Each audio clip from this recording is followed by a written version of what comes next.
Alright YouTube, so we are all done with this Nissan Altima here. We're going to go ahead and show you guys the interior detail. Of course, we went ahead and did a wash. You guys saw this wash, clay bar, and then we went ahead and did a quick one-step sealant on the exterior.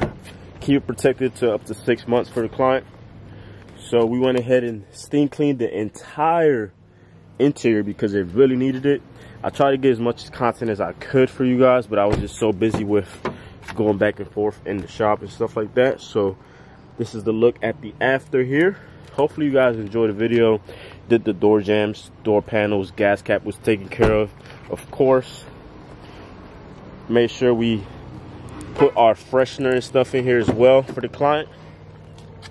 Now it's not, you know, a brand new car, but it's definitely looking like, honestly you guys, this thing was bad.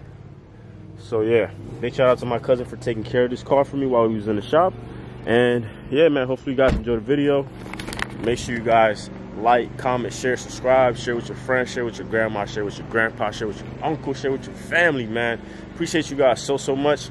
Catch you guys in the next one. Hustle never settle. Let's go. Mendez out.